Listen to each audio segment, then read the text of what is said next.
My mother looked me in the face and asked why this missing piece was here.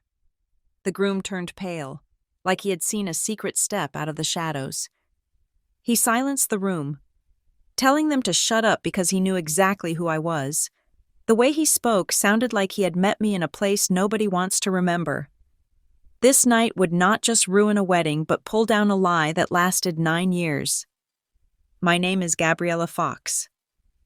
That name had not been spoken aloud in this zip code for 9 years. Hearing it vibrate in my own throat when I introduced myself to the concierge felt like swallowing a shard of glass. I was standing in the foyer of one of the most historic hotels in Savannah, Georgia, a place where the humidity clung to your skin like a bad memory and the Spanish moss draped over the oaks like tattered lace. I was not here for a reunion. I was not here to make amends. I was certainly not here to catch the bouquet. I was here simply because my partner, Julian, was a senior legal consultant for Redwood Meridian Health, and his invitation had included a +1. When the heavy cream cardstock arrived at our apartment in Seattle, I had stared at it for 20 minutes. The calligraphy was impeccable. The names were embossed in gold. Madison Fox and Nolan Banks, my sister, the golden child, the one who stayed. Julian had offered to decline. He knew the geography of my scars better than anyone, but I had looked at him, buttoning his shirt for work, and I realized that staying away was a form of fear. It was an admission that they still held the power to dictate where I could and could not stand. So I put on a dress the color of midnight, something sharp and tailored that cost more than my first car. And I told him we were going. I told myself I was just a guest, a shadow in the corner, a spectator at a play I had been written out of nearly a decade ago. The ballroom was a masterpiece of manufactured perfection. It smelled of expensive gardenias and old money. The string quartet was playing something classical and innocuous, burying the tension under layers of violin and cello. I tightened my grip on Julian's arm, using him as a physical anchor. He squeezed my hand back, his thumb brushing over my knuckles in a rhythm that said he was there, that we were a team. We moved through the crowd, navigating the sea of pastel gowns and linen suits. I kept my head high, but my eyes were constantly scanning the perimeter, treating the wedding reception like a hostile environment assessment. I avoided the photographers. I avoided the elderly aunts with their pearl necklaces and sharp tongues. I definitely avoided the seating chart. Though I had glanced at it briefly upon entry, I saw the name Fox listed at the head table. I saw the friends of the family. I did not see my name. I did not expect to. I was doing a decent job of blending in. I was just another well-dressed woman on the arm of a successful man. I sipped my sparkling water and nodded politely at a man discussing golf handicaps. I almost convinced myself that I could get through the cocktail hour, eat the dinner, and leave before the cake was cut without triggering a nuclear event. Then I felt the shift in the air pressure. It wasn't a sound. It was a silence that started at the far end of the corridor and rippled toward me. I turned my head, not because I wanted to, but because the instinct to face a predator is hardwired into the human brain. My mother stood 10 feet away. She looked exactly the same, and yet entirely different. Time had not softened her. It had calcified her. She wore a champagne-colored gown that shivered with intricate beadwork. Her hair coiffed into a helmet of blonde perfection. She was holding a flute of champagne, and her eyes, those pale, discerning eyes that used to inspect my report cards for anything less than an A, locked onto me. She did not gasp. She did not drop her glass. She simply smiled. But it was not a smile of joy. It was the smile a shark gives before it decides which limb to tear off first. She walked toward us, parting the crowd without touching anyone. People naturally moved out of her way, sensing the kinetic energy of her disapproval. She stopped 2 feet from me, invading my personal space with the scent of lavender and judgment. She did not look at Julian. She looked straight at me, examining my face as if looking for a flaw in a diamond she had already decided not to buy. Then, she spoke. Her voice was loud enough to carry over the string quartet, pitch perfect and theatrical. "Why is this missing piece here?" The phrase hung in the air. Missing piece, not daughter, not Gabriella. A missing piece. Something inanimate. Something that had been lost and was now inconveniently found. It was a masterclass in public humiliation, wrapped in the silk of confusion. It implied that I was broken, or that I had wandered off, rather than been systematically erased. I opened my mouth to respond, to say something neutral and polite. But the crowd had already turned. The murmurs began. I could feel the eyes of 50 strangers pressing against my skin. Then came the bride. Madison appeared behind our mother, a vision in white lace and tulle. She looked beautiful. She also looked terrifying. When her eyes landed on me, her expression shifted from radiant bride to triumphant general. There was no shock in her face. There was only a cold, satisfied smirk. It was the look of someone who had already won the war and was amused to see the losing side show up to the victory parade. Madison raised a manicured hand and signaled to a man in a black suit standing by the exit. It was a subtle gesture, a flick of the wrist, but the message was clear. Security. Remove the intruder. My heart hammered against my ribs. A frantic bird trapped in a cage. I wanted to run. I wanted to disappear.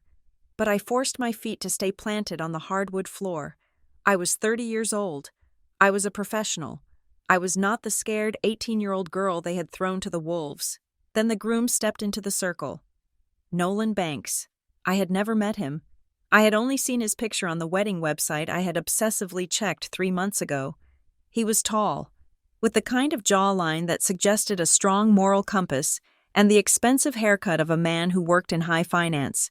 He looked happy, flushed with adrenaline and whiskey, until he saw me. The color drained from his face so fast it was alarming. It wasn't the confusion of a stranger. It wasn't the annoyance of a groom dealing with a party crasher. It was recognition. He stopped beside Madison, his hand hovering near her waist but not touching her. He looked at me, and for a second, the rest of the room dissolved. He didn't look at me like a sister-in-law. He looked at me the way an actuary looks at a catastrophic risk table.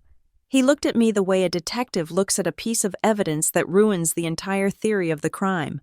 Madison leaned in, whispering something in his ear, probably a lie about how I was mentally unstable or obsessed with them. But Nolan didn't seem to hear her. He took a step forward, breaking the line of defense his wife and mother-in-law had created. Gabriella Fox. He said my full name. He didn't ask it. He stated it. The sound of my name coming from his mouth stopped the room cold. The string quartet faltered and trailed off. The laughter by the bar died down. The guests, sensing the sudden drop in temperature, began to drift closer, forming a tight, voyeuristic circle around us. Humans are attracted to disaster, and right now, I was the burning building. Nolan's voice was devoid of warmth. It was flat, clinical, and laced with a profound, terrifying curiosity. He didn't ask who I was. He didn't ask how I knew the family. He asked the one question that mattered to him. Why are you here? It wasn't a social question. It sounded like an interrogation. Julian stepped forward, placing his hand on the small of my back. A silent warning to everyone that I was not alone. She is my guest, Julian said, his voice calm and authoritative. The voice of a man who billed $400 an hour to argue with federal regulators. We were invited. Nolan didn't even blink at Julian. His eyes remained fixed on me. He was dissecting me. He was comparing the woman standing in front of him with something he held in his memory. The silence stretched out, thin and brittle. I could hear the ice melting in someone's drink nearby. My mother let out a small, derisive sound, a delicate scoff that was meant to break the tension and rally the troops to her side. She is just acting out. My mother said to the room at large, her voice dripping with fake concern. She has always been difficult. We should probably get her some water, or a doctor. It was a classic move. Pathologize the victim, make me look crazy so nothing I said would be believed.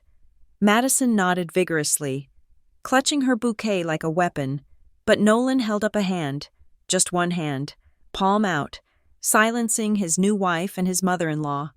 Shut up, he said. The command was soft, but it hit the group like a slap. Madison's mouth fell open. My mother froze, her mask of Southern hospitality slipping for the first time. Nolan took another step toward me. He was close enough now that I could see the sweat beading on his forehead. He wasn't looking at me with hatred. He was looking at me with fear. Pure, unadulterated fear. I stood my ground. I reminded myself of who I was. I was a survivor. I had built a life out of nothing. I had scraped myself off the pavement when these people, my own flesh and blood, had kicked me out of a moving car. Metaphorically speaking, I was not here to start a fire. I was just here to exist. I was here to prove to myself that I could stand in the same room as them and not crumble into dust. But as I looked into Nolan's eyes, I realized that my mere existence was not just an annoyance, it was a threat. They were terrified. And for the first time in 9 years, I didn't understand why. I knew they were cruel. I knew they were selfish. But this was panic. The guests were whispering now, a low buzz of speculation. Who is she? Is that the sister? I thought she was dead. I thought she was in rehab. The rumors my parents had planted over the years were sprouting up all around me. I decided to leave. I had made my point. I had walked in, head held high, and I had seen them. I didn't need their cake. I didn't need their approval. I'm leaving, I said, my voice steady, though my hands were trembling. Come on. Julian? I turned to go, pulling Julian with me. I wanted the cool night air. I wanted to get into a taxi and go back to the hotel and scrub this entire night off my skin. But before I could take 2 steps, Nolan was there. He moved faster than I expected, closing the distance between us. He didn't grab me. He didn't touch me. He just leaned in, invading my personal space, his face inches from my ear. For a second, I thought he was going to threaten me. I thought he was going to tell me to never come back, to stay away from his wife, to crawl back into whatever hole I had climbed out of. Instead, he lowered his voice to a whisper, a sound so faint it was meant for me and me alone. The smell of his cologne sandalwood and expensive scotch filled my nose. I saw your name, he whispered, the words rushing out on a breath. I froze. I saw your name in the loan file, he hissed. The world stopped. The music, the chatter, the humidity had all vanished. All I could hear was the blood rushing in my ears and the echo of his words. The loan file. He pulled back, looking at me with eyes that were wide and desperate. He wasn't the groom anymore. He was a man who had seen a ghost. I saw the paperwork, he said, loud enough now that Julian could hear, but low enough that the family couldn't. I saw the signatures. I stared at him, my breath catching in my throat. I hadn't signed anything in 9 years. I had made sure of it. I had locked down my credit. I had monitored my accounts. Unless I hadn't been the one signing. Nolan looked at me. And in that moment, the wedding wasn't just ruined. It was irrelevant. The festive facade of the evening cracked down the middle, revealing something rotting underneath. He knew. I didn't know what he knew, but he knew something that terrified him enough to silence his bride and corner a stranger. He knew my name not because I was his wife's sister. He knew my name because I was a liability. The air in the room felt suddenly very thin. I looked past him, at my mother, who was watching us with eyes that were no longer just cold, they were calculating. She was already spinning the next lie, but it was too late. The thread had been pulled. Nolan leaned in one last time, his voice trembling. I saw the dates. Gabriella, you were 18, and just like that, the past didn't just walk into the room, it kicked down the door. The reception was held at the Oglethorpe Grand, a hotel that wore its history like a heavy velvet coat. It was the kind of place that banked on the romance of the Old South to distract you from the fact that the air conditioning was struggling against the Georgia humidity. The ballroom was bathed in a thick amber light that was designed to make costume jewelry look like heirlooms and to soften the edges of strained smiles. A string quartet sat in the corner, sawing away at a waltz that sounded like it had been preserved in formaldehyde. Waiters in white jackets moved through the room with trays of champagne, their movements synchronized and silent. ghosting between the guests who were already drunk on the atmosphere of manufactured perfection. To anyone else, this was a fairy tale. To me, it looked like a crime scene that had been scrubbed clean with bleach and expensive perfume. My partner, Julian, did not share my visceral reaction. He adjusted his cufflinks, looking entirely at home amidst the high ceilings and the mahogany paneling. Julian was a senior attorney for Redwood Meridian Health, a corporate entity that specialized in navigating the murky waters of medical liability and compliance. He was used to rooms like this. He was used to people who shook your hand while calculating your net worth. He leaned in close to me, his breath warm against my ear, and asked if I was holding up all right. I told him I was fine. It was the first lie of the evening. We had barely made it 10 feet past the entrance when the social gravity of the room began to pull at him. A man with silver hair and a face that looked like it belonged on a currency note spotted Julian. It turned out to be a board member from a partner hospital in Atlanta. The man clapped Julian on the shoulder with the familiarity of someone who shared the same tax bracket, and just like that, the current shifted. Julian looked at me with an apologetic grimace, but I waved him off. I told him to go. I told him to network. It was better for one of us to be useful here. And frankly, I needed a moment to calibrate my armor. Standing alone on the edge of the dance floor, I felt the full weight of the 9 years that had passed since I last stood in a room with these people. 9 years is a lifetime.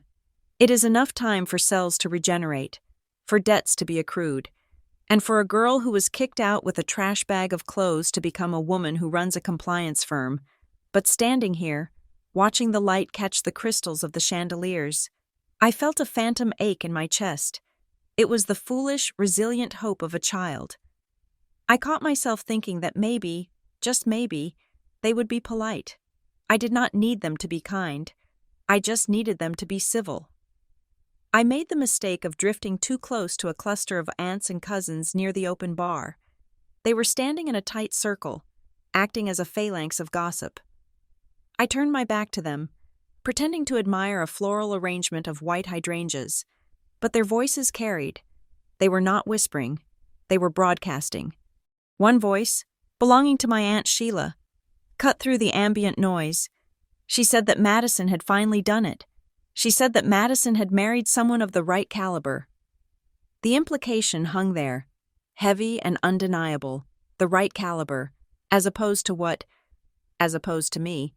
It was a sharp, needle-thin jab at my history, at the narrative they had spun about me being the wild, ungrateful daughter who ran away to live in squalor.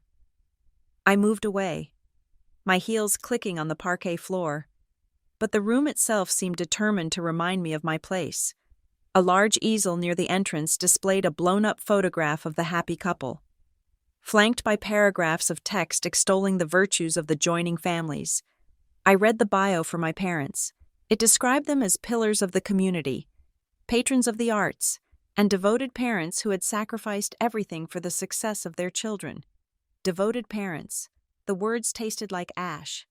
I remembered the night I left, the sound of the deadbolt sliding home behind me, the finality of it. I remembered the empty refrigerator in my first apartment and the way I had to choose between textbooks and heat in the winter. Seeing them described as model parents felt like a gaslight flickering on a global scale. It was a masterclass in reputation management. They had built a fortress out of lies, and everyone in this room was a willing tenant. I decided to find my table. I needed to sit down. I needed a buffer between myself and the toxicity radiating from the head table. I walked over to the seating chart, a sprawling map of calligraphy mounted on an easel draped in ivy. I scanned the list of names, my finger hovering over the paper. I found the table for the distant relatives and the plus ones of minor importance. Table 19. It was located near the swinging doors of the kitchen, the spot usually reserved for people you felt obligated to invite but hoped would not actually come. And there it was, my name, Gabriella Fox. They had spelled it with 2 L's. It was a small thing, a tiny, insignificant error to anyone else, a calligrapher's slip, a typo. But I knew better. My name is Gabriella, 1 L. My mother had named me. She knew how to spell it. This was not an accident. It was a microaggression printed on heavy cardstock. It was a message. It said that I was so unimportant, so peripheral to their lives, that they could not even be bothered to get my name right on the one day I was allowed back into their orbit. It was a way of saying, "You are a stranger here. You are a typo in the story of our success." I stared at that extra L until it blurred. The cruelty of it was its deniability. If I complained, I would look petty. I would be the crazy sister making a scene over a spelling error. It was perfect. It was elegant. It was exactly their style. The air in the ballroom suddenly felt very thin. The smell of the roasting beef and the heavy floral perfume clotted in my throat. I could not sit at table 19. I could not sit there and let them watch me accept their insult. I needed air. I needed to get out of the light before my composure cracked. I turned and walked toward the side exit, moving quickly past the waiters and the laughing guests. I pushed through the heavy double doors and stepped into the corridor. The hallway was quiet, lined with antique mirrors and dim sconces. The noise of the party was muffled here, reduced to a dull throb behind the wood. I leaned against the wall, taking a deep breath, trying to slow the racing of my heart. I told myself to calm down. I told myself that I was a 30-year-old woman with a career and a partner who loved me and a bank account that I controlled. I told myself that a misspelled name could not hurt me. I closed my eyes, counting backward from 10, 9, 8. The sound of footsteps stopped me. They were not the heavy tread of a waiter or the hurried clip of a guest looking for the restroom. They were slow, deliberate steps, the sound of heels striking the runner with absolute authority. I opened my eyes. My mother was standing at the end of the hallway. She must have been watching me. She must have seen me leave the ballroom and followed me, slipping out like a shadow. She stood there for a moment, just watching me, her silhouette framed by the light from the lobby. She looked regal. She looked terrifying. She began to walk toward me. She did not rush. She moved with the languid confidence of someone who owns the building, the air, and the people breathing it. She stopped less than a foot away from me. Up close, I could see the fine lines around her eyes, the only betrayal of her age. Her makeup was flawless, a mask of beige and powder that hid everything. She did not ask how I was. She did not say hello. She reached out and took my wrist. Her grip was not violent. It was not a squeeze meant to bruise. It was something worse. It was a firm, controlling hold. Her thumb pressing against my pulse point as if she were checking to see if I was still alive enough to bleed. It was the way you hold a child who is about to run into traffic. It was the way you hold a piece of property. You are making a face. She said. Her voice was low, smooth, and devoid of any maternal warmth. It was the voice she used when the neighbors were watching. I tried to pull my hand back, but she held on. It was a test of wills. Physical and psychological. "I'm just getting some air," I said, my voice sounding more steady than I felt. "You are sulking," she corrected me. "You always sulked, even when you were a child. You could never just be happy for anyone else." The injustice of it rose in my throat like bile. I wasn't the one who had cut off contact. I wasn't the one who had stolen a future, but I knew better than to argue. Arguments with her were not debates. They were traps. "Let go of me," I said. She smiled, a thin, tight curving of her lips that did not reach her eyes. She leaned in closer, until I could smell the champagne on her breath. "You think because you have a new suit and a lawyer on your arm that you are different," she whispered. The venom in her tone was startling because it was delivered so quietly. "You think you can just walk in here and stand tall? I am independent," I said. It was the word they had used as a weapon against me 9 years ago. Be independent. My mother laughed. It was a dry, hollow sound. Independent. She mocked. She tightened her grip on my wrist, just enough to be uncomfortable. "Let me tell you something, Gabriella. In this house, in this family, you are still the one who has to stand still. You are the prop. You are the backdrop. Do not think for 1 second that you are the main character." She released my wrist with a small, dismissive shove. "Fix your face," she said, smoothing the front of her gown, "and go sit at your table. People are watching. She turned and walked back toward the ballroom doors, not looking back once. I stood there in the dim hallway, rubbing the spot on my wrist where her fingers had been. The skin felt hot, the physical sensation was fleeting, but the message was branded into my mind. She thought she still owned me. She thought I was still the 18-year-old girl who would freeze when she raised her voice.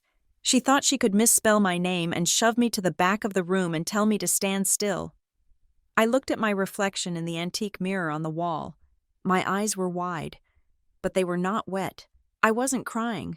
I was done crying. The sadness I had felt earlier, the foolish hope for politeness, was gone. It had evaporated the moment her hand touched my skin. In its place was something cold and hard. It was the clarity of a forensic accountant looking at a fraudulent ledger. They weren't just mean. They were confident. They were so confident in their control that they didn't even bother to hide it. They thought they were untouchable. I straightened my dress. I fixed my hair. I prepared to walk back into that ballroom. I wasn't going to sit at table 19, and I wasn't going to stand still. I was going to find Julian. And then I was going to wait, because I knew something my mother didn't. I knew that in my purse, I had a phone that could connect to the database of Veligard compliance. I knew that the model family was built on a foundation of paper, and paper burns. But first, I had to survive the dinner. I had to walk back in there and let them think they had won. I pushed open the doors and stepped back into the noise and the light, walking straight toward the trap they had set, with my eyes wide open. I walked back toward the ballroom doors, but the air around me felt heavy, like the pressure drop before a hurricane. The corridor, which had been empty just moments ago, was now beginning to fill with the ambient noise of the party spilling out. I intended to find Julian, grab my purse, and leave with my dignity intact. I had made my appearance. I had proven I could stand in their presence without crumbling. That was enough. But they were not done with me. My mother had not returned to the head table. She had positioned herself near the entrance of the ballroom, flanked by a potted palm and a waiter collecting empty glasses. She was waiting. As I approached, she didn't block my path physically, but she stepped into my line of sight with a precision that forced me to stop. "Nobody invited you," she said. Her voice was not a whisper this time. It was a conversational tone, pitched perfectly to be heard by the 3 or 4 couples standing nearby, yet casual enough to sound like a passing remark. It was a masterclass in social exclusion. I stopped. The sheer audacity of the lie almost made me laugh. "I am the +1 of a violently expensive lawyer you sent an engraved invitation to," I said, keeping my voice level. "The card is in my clutch. It says, Julian Vance and guest. I am the guest." My mother smiled, a tight, pitying expression that made my stomach turn. "You know what I mean. Gabriella, you are a technicality. You are a loophole in a guest list. You are not wanted." Before I could respond, the heavy oak door to my right swung open. My father stepped out. If my mother was the scalpel, my father was the hammer. He looked exactly as he had 9 years ago, perhaps a little grayer at the temples, but he still carried himself with that suffocating authority of a man who believes he is God's regional manager. He adjusted his silk tie and looked down at me. He did not look me in the eye. He looked at my forehead, a technique he used to use when I was a teenager to make me feel small. "We are trying to have a civilized evening," he said. His voice was a deep rumble, the sound of discipline and order. "Do not make this about you." "I am not making it about anything," I replied. "I am standing here. You are the ones cornering me." "We are protecting Madison," he said. Stepping closer, he smelled of scotch and Old Spice. "This is her night. We have spent $50,000 to ensure it is perfect. We will not let your need for attention ruin it." My need for attention. The phrase triggered a memory so sharp it almost cut. I remembered asking for money for textbooks. I remembered asking why Madison got a car and I got an eviction notice. They had called that a need for attention, too. I started to walk past them. I had no interest in debating the definition of attention with people who had erased my existence, but then Madison appeared. She must have been watching from the doorway. She swept into the hallway in a cloud of white tulle. Her face flushed, her eyes bright with manic energy. She didn't look like a happy bride. She looked like a woman who was losing control of her narrative. "You are doing this on purpose," Madison hissed. She pointed a manicured finger at my chest. "You came here to make me look bad. You are jealous because I did everything right, and you are whatever you are." She gestured vaguely at my dress, at my existence, as if my life was a stain on the floor. I looked at my sister. I saw the fear behind the anger. She was terrified that if people looked at me too long, they might see the cracks in the family portrait. "I am not jealous of you, Madison," I said softly. "I honestly pity you." That was the wrong thing to say. Or perhaps, for their script, it was the right thing. Madison let out a gasp that was theatrical enough for the back row. She took a step back, clutching her chest. "She is threatening me," Madison cried out. The volume of her voice carried into the ballroom. Heads turned. The chatter near the bar died down. People began to drift toward the doorway, drawn by the scent of drama. I saw a few phones come out. The little red lights of recording indicators blinked in the dim light. They weren't filming with malice.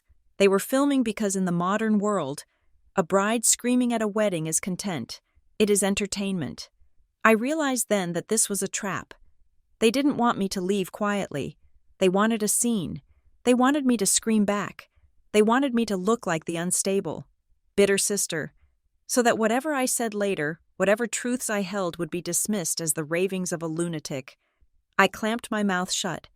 I engaged the muscles in my jaw and forced myself to breathe through my nose. I would not give them the soundbite. Madison turned to the security guard standing near the elevators. "Get her out of here," she shouted. "She is trespassing." The guard, a large man who looked like he would rather be anywhere else, hesitated. He looked at me, standing calmly in a designer dress. And then at the hysterical bride. He didn't move. "You need to leave," my father said, his voice dropping to a growl. "Now, before we have to make it ugly. It is already ugly." "Dad," I said, "you just put a bow on it." The crowd was forming a semicircle now. I could feel their eyes. I could hear their whispers. "Is that the sister? Why is she getting kicked out? Look at the bride. She is shaking."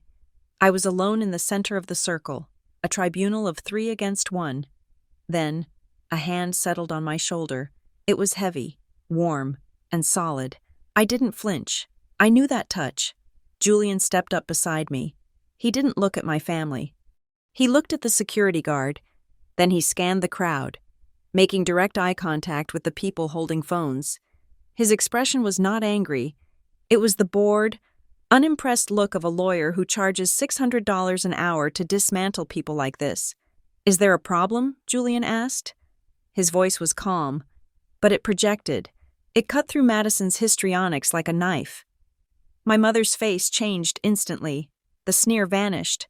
The coldness evaporated. In the span of a second, she reassembled her features into a mask of tragic concern.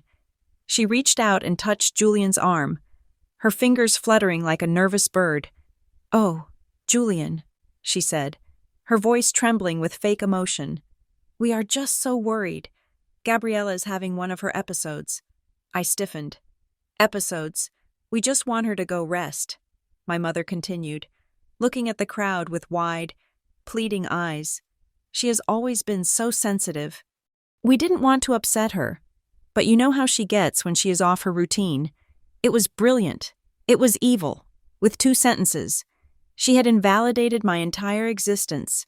She had painted me as mentally fragile, and herself as the long-suffering mother trying to manage a difficult child." The crowd softened. I could see the sympathy shifting to her. Poor woman. They were thinking, having to deal with a crazy daughter on her other daughter's wedding day. My father nodded solemnly. "It is for her own good. She is not well." Madison sniffled, leaning into my father's shoulder. "I just wanted her to be happy for me." She whimpered. I stood there, feeling the blood drain from my face. I wanted to scream. I wanted to tell them about the 3 jobs I worked. I wanted to tell them about the company I built. I wanted to tell them about the credit score of 800 and the forensic accounting degree. But I knew that anything I said would just prove their point. "See, she is shouting. She is..." She is manic. Julian tightened his grip on my shoulder. He was about to speak, to defend me, to shatter their lie with his own weight. But he didn't have to, because Nolan walked in. The groom pushed through the crowd of onlookers. He looked pale, sweating through his tuxedo shirt. He had clearly been looking for Madison, but he stopped dead when he saw the tableau: the weeping bride, the stoic father, the tragic mother, and me. "What is going on?" Nolan asked. His voice was tight. My mother turned to him, her face a portrait of maternal sorrow. "It is okay, Nolan," she soothed. "We are just handling it. Gabriella is being difficult. You know how she is. She is just very sensitive." The word hung in the air. Sensitive. Nolan froze. He looked from my mother to me. He looked at the tears on Madison's face, which suddenly looked less like grief and more like performance art. He looked at my father, who was standing there like a stone wall of denial. And then he looked at me. I saw the gears turn in his head. I saw the moment the pieces clicked together. In his line of work, financial forensics, the word sensitive is a red flag. It is the word families use to explain away gaps in employment. It is the word they use to justify conservatorships. It is the word they use to discredit a witness before they even take the stand. But Nolan had seen the file. He had seen the loan documents. He had seen the dates. And he knew, with the cold logic of a mathematician, that the woman standing in front of him, the woman who had allegedly taken out $100,000 in loans at age 18 while working at a grocery store, could not be the sensitive, incompetent invalid they were painting her to be. If I was sensitive and unwell, how had I managed to execute a complex financial fraud? Or if I was sensitive and unwell, that made me the perfect victim. The color washed out of Nolan's face completely. He looked at his new wife. Madison was still playing the role, wiping a dry eye. "She is sensitive," Nolan repeated. His voice sounded hollow. "Yes," my mother said, unaware that she had just stepped onto a landmine. "We have always had to take care of her affairs. She just gets confused. Take care of her affairs." Nolan looked like he had been punched in the gut. He looked at me, and for the first time, there was no fear in his eyes. There was only horror. He realized that the narrative of the crazy sister wasn't just a family grievance. It was the cover story for a crime. He took a step back, away from Madison. He looked at me, and I held his gaze. I didn't say a word. I didn't have to. My silence was the loudest thing in the room. Nolan looked at the security guard. "Don't touch her," Nolan said. The room went silent. My mother blinked. "Excuse me," I said. "Don't touch her," Nolan said, his voice rising. He looked at his father-in-law. "Nobody touches her." Madison dropped her hands from her face. The tears stopped instantly. "Nolan," she asked, her voice sharp, "what are you doing?" Nolan didn't answer her. He was staring at me, at the composed, successful woman standing in the ruins of their lies. He whispered one word, low enough that only the family circle could hear, but loud enough to end the world. "You didn't sign them. It wasn't a question. It was a verdict." My father stepped forward, his face flushing red. "Nolan." This is not the time. Nolan turned on him, and the look in his eyes made my father stop mid-sentence. "You said she was incompetent," Nolan said. "You said she couldn't handle money. You said that is why you handled it for her." My mother laughed, a nervous, trilling sound. "We were just helping Nolan cut her off." "Then why does the signature on the promissory note match the handwriting on the wedding check you just gave us?" The silence that followed was absolute. It was the kind of silence that happens when a bomb hits the ground but hasn't exploded yet. The guests were still filming. The red lights were still blinking. And my family, the pillars of the community, the model parents, stood frozen in the spotlight they had built for themselves, realizing too late that they weren't the directors of this play anymore. I felt Julian's hand squeeze my shoulder. It was a victory squeeze. I looked at my mother. Her mouth opened and closed, but no sound came out. The sensitive daughter had not spoken a word. And yet, I had just leveled the room. I am not the one who needs security. I said finally, breaking the silence. I turned to Nolan. Check the dates on the Parent Plus loans. Nolan, I was 19. I was living in a basement apartment. I didn't even have a credit card. Nolan nodded. He looked sick. I know. He said. I checked. He turned to Madison. She reached for him, but he stepped out of reach. We need to talk, he said to her. Now. Not about the wedding, not about the honeymoon, about the felony. To understand why I stood in that ballroom with a spine made of steel. You have to understand the girl I was before the steel was forged. You have to understand the girl who was made of soft things hope, naivety, and a desperate, pathetic desire to be seen. The story really begins 9 years ago, in the kitchen of our house in Briar Glen, Pennsylvania. It was a beautiful house. It had quartz countertops and stainless steel appliances that hummed with expensive efficiency. I was 18 years old, clutching a brochure for the local community college like it was a winning lottery ticket. I sat my parents down at the kitchen table. I had rehearsed this speech for a week. I didn't want to go to a private university. I didn't want a gap year in Europe. I just wanted an associate degree in accounting. The tuition was modest. It was an amount my father made in a bad week. I laid the brochure on the table, smoothing out the corners. I asked them for help. I didn't ask for a free ride. I asked for a loan. I promised to pay them back with interest. I had a spreadsheet. I had a plan. My father, Calvin Fox, didn't even look at the spreadsheet. He took a sip of his coffee, black, and looked at me with the same dispassionate gaze he used on employees he was about to lay off. We are not doing that, he said. I blinked. I didn't understand. Not doing what? We are not paying for you to go to school. My mother chimed in. She was arranging flowers in a crystal vase, cutting the stems with a violent snip. You need to learn independence, Gabriella. You rely on us too much. If you want to go to school, you figure it out. It builds character. Character. That was their favorite word when it came to me. Suffering was supposed to build my character. I accepted it. I thought, perhaps they are right. Perhaps I am too dependent. So I nodded. I swallowed the lump in my throat and said okay. I would figure it out. 3 days later, I came home from my shift at the grocery store to find them celebrating. There was a cake on the counter. Madison, who was a junior in high school, was beaming. My father had just written a check for her summer program at a prestigious arts camp. The cost of that 6-week camp was double my entire year of tuition. I stood in the doorway, still wearing my uniform vest that smelled like onions and floor cleaner. I looked at the check sitting on the counter. I thought we were teaching independence, I said, my voice shaking. My father turned to me, his face hardening. Madison is different. She has potential that needs to be nurtured. That is an investment. You, Gabriella, are a cost. That sentence lived in my ribcage for the next decade. Madison is an investment. You are a cost. I didn't argue. I went to work.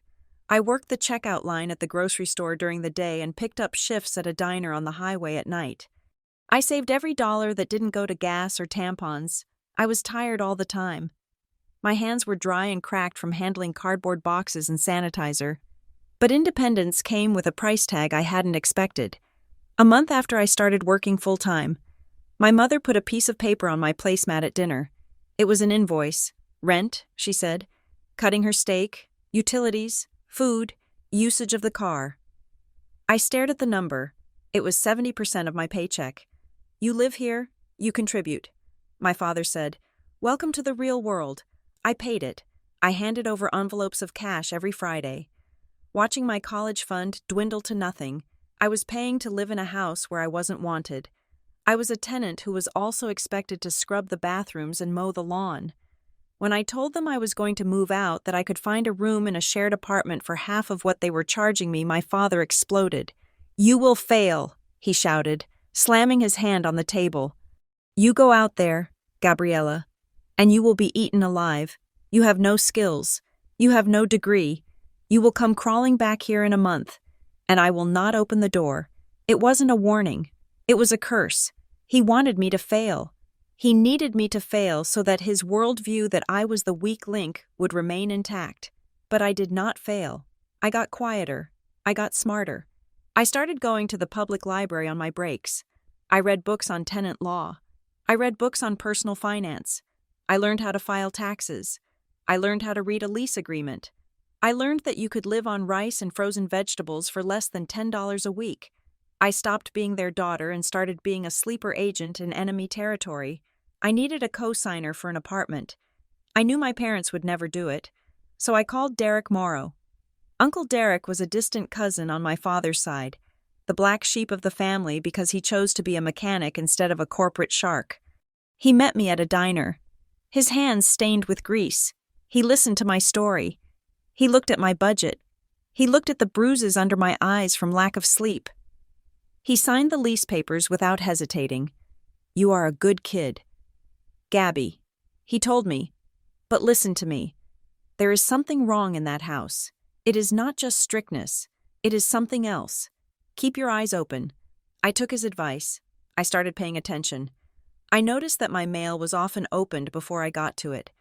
I noticed that when I talked about money, my mother's eyes would track my movements like a hawk. I started recording them. I bought a cheap digital recorder from a pawn shop. I kept it in my pocket. When my mother would corner me in the laundry room and tell me I was worthless, I hit record. When my father told me I would end up on the street, I hit record. I didn't do it for legal reasons. I did it because they were so good at gaslighting me that I started to question my own sanity. I needed to play it back at night just to hear the truth. They said that I didn't imagine it. And then, 2 weeks before I left, I found the envelope. It was in the recycling bin in the garage. My father had tossed it, assuming it was trash. It was a letter from a student loan servicer. I pulled it out, wiping a coffee stain off the window. It was addressed to me, Gabriella Fox. I opened it. My hands were shaking. It was a statement for a loan disbursement. $5,000, the first of a series. I stared at the paper. I hadn't started school yet. I hadn't signed any loan papers. I hadn't even filled out the FAFSA because my parents refused to give me their tax information. I thought it was a mistake. I thought maybe I had signed something without reading it. Maybe some pre-approval junk mail. I took the letter to my room and hid it under my mattress. I didn't confront them. Uncle Derek's voice was in my head. "Watch your back. If I asked them, they would spin it. They would say I was confused. They would say they were handling it for me. They would say I was ungrateful." I looked at the date on the loan. It coincided with the week they bought the new patio furniture. A cold feeling settled in my stomach. It wasn't anger. It was the absolute, freezing realization that I was not a person to them. I was a resource. I was a credit score they could harvest because I was young and I had a clean slate. I didn't wait for the next billing cycle. I packed my life into 2 suitcases and a backpack. I took my birth certificate, my social security card, and the little notebook where I tracked every penny I earned. I took the digital recorder. I took the loan letter. I left at 3 a.m. The house was silent.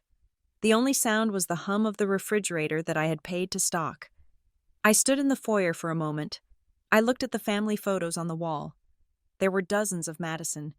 There was one of me, in the background of a vacation photo, out of focus. I didn't write a note. I didn't leave a dramatic goodbye. I didn't pour bleach on the carpet. I just opened the door and walked out into the cool Pennsylvania night. I walked 3 miles to the bus station.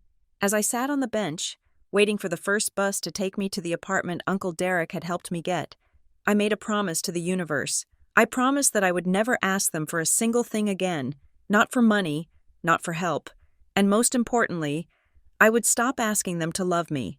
I realized that begging for love from people who view you as a commodity is like trying to draw blood from a stone.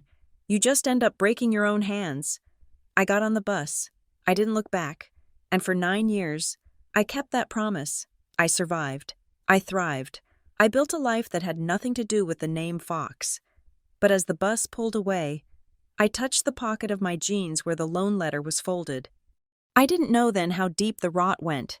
I didn't know that $5,000 was just the tip of the iceberg. I didn't know that they had been using my name since I was 16. I just knew that I was free, or so I thought. I didn't know that freedom has a way of circling back to confront the jailer. I didn't know that 9 years later. In a ballroom in Savannah, the debt, my debt, and their moral debt would finally come due. But that night, sitting on the plastic seat of a Greyhound bus, watching the sun rise over the highway, I felt the first spark of the fire that would eventually burn their house down. I was independent now, just like they wanted. The silence that stretched between Nolan and me was not the silence of strangers. It was the heavy, loaded silence of two people who have been staring at the same crime scene from different sides of the yellow tape without realizing it. Nolan was no longer looking at me like I was his sister-in-law. He was not looking at me like I was a guest. He was looking at me the way an insomniac looks at the reason they cannot sleep. He was looking at me like I was a variable in an equation that had refused to resolve for months. And suddenly, standing there in the hallway of the Oglethorpe Grand, the math had snapped into focus. "You are that Gabriella Fox," he said. His voice was low, stripped of all the wedding day jitters and social pleasantries. It was the voice of a man who was working. "You are the one who filed the chain of fraud report with the credit bureaus last October," he continued, "the one involving the cross-state tuition schemes." I felt Julian stiffen beside me, but I didn't move. I kept my eyes locked on Nolan. "Yes," I said, "that was me." Madison let out a sharp, incredulous laugh. It sounded brittle, like glass breaking under a heel. "What are you talking about?" she asked, looking frantically between Nolan and me. "What report?" "Nolan, why are you talking to her about work? She's just a cashier or whatever." Nolan turned his head slowly to look at his bride. The movement was mechanical. "She is not a cashier." "Madison," Nolan said. He spoke to her with a terrifying calmness. "She is the lead compliance officer for Veligard, and I know that because I read her file." Madison froze. Her face went slack. It was clear she had no idea what he was talking about. To her. Nolan was just a successful man from a wealthy family who worked in finance. She liked the way he looked in a suit. She liked the credit limit on his platinum card. She clearly had never bothered to ask what he actually did during the 12 hours a day he spent at the office. "I did not tell you everything about my job." "Did I?" Nolan asked softly. Madison shook her head, her veil trembling. "I do not work in general corporate finance," Nolan said, addressing the room but looking straight at my father. "I work for Lark and Wren Forensics." A ripple went through the crowd. Lark and Wren was not a bank. It was a firm that specialized in high-stakes financial vetting. They were the people you hired when you wanted to make sure the company you were buying wasn't laundering money, or when you wanted to make sure the family your son was marrying into wasn't a liability. My father's face turned the color of ash. He knew the name. Anyone who hid money knew that name. My parents, the Banks family, are very particular. Nolan went on. He was unbuttoning his tuxedo jacket as he spoke, as if the layers of formality were suffocating him. When I told them I was proposing to Madison, they insisted on a background check. "It is standard procedure for the trust." I told them it was unnecessary. I told them the Foxes were good people, upstanding. He laughed then, a dry, bitter sound that had no humor in it, but I ran the check anyway, just to satisfy the board. Nolan turned back to me. His eyes were pleading, asking for confirmation of the horror he was beginning to piece together. "I found discrepancies," he said.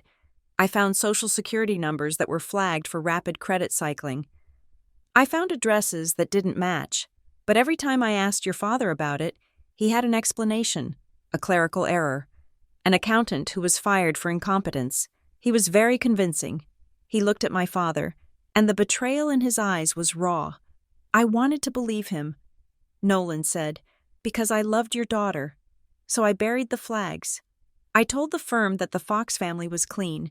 He took a step closer to Madison. She shrank back, hitting the wall of the corridor. "But there was one thing I could not bury," Nolan said.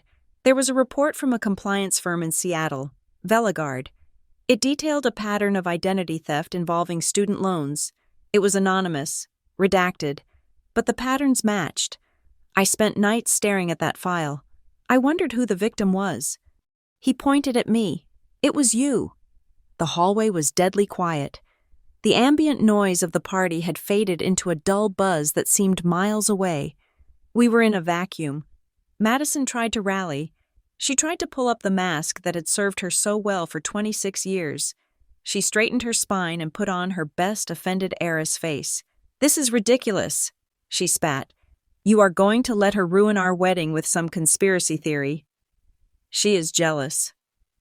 "Nolan, she has always been jealous of my education. She is jealous because I have an MBA and she dropped out of community college." Nolan tilted his head. He looked at Madison with a sudden, sharp curiosity. "Your MBA," he repeated. "Yes," Madison cried. "My MBA, the one I worked for, the one Daddy paid for because he believes in education." Nolan nodded slowly. "Okay," he said. "Let's talk about that." He stepped into her personal space. It wasn't aggressive, but it was relentless. "Where did you get your MBA?" Madison blinked. She looked at our mother, seeking a lifeline, but our mother was staring at Nolan with a look of pure dread. "You know where," Madison said, her voice wavering. "We went to the graduation. The University of Pennsylvania, Wharton." Nolan didn't blink. "I know we went to a ceremony," he said. "I know we took pictures on the campus, but I want you to tell me something specific." He crossed his arms. "Who was your thesis advisor?" he asked. Madison opened her mouth. She closed it. She licked her lips. "It was Dr. Reynolds," she said. Nolan shook his head. "No," he said. "Dr. Reynolds teaches macroeconomics. He does not advise on thesis projects. Try again." Madison's eyes darted around the hallway. She was looking for an exit, but there was nowhere to go. The crowd of guests was a wall of judgment. It was a group project. She stammered. "We had several advisors. Which cohort were you and Nolan pressed? Was it the executive track or the full-time track full-time?" she said quickly. "Then why do your transcripts show 0 campus residency hours for the year 2022, Nolan asked. The question hit her like a physical slap. Madison's face crumpled. She looked like a child who had forgotten her lines in the school play. She looked at my father. "Daddy," she whimpered. My father stepped forward. He put his hand on Nolan's chest, a gesture of dominance that failed miserably. "That is enough," my father rumbled. "You are upsetting her. This is her wedding day. We can discuss these administrative details later." "Administrative details," Nolan repeated. He pushed my father's hand away. He didn't shove him, but the rejection was absolute. "You call a fake degree an administrative detail. It is not fake," my mother shrieked. Her composure finally cracked. She stepped out from behind the palm tree. Her face twisted in ugly desperation. "She took classes. We paid the tuition. We have the receipts." Nolan turned on her. "I saw the receipts."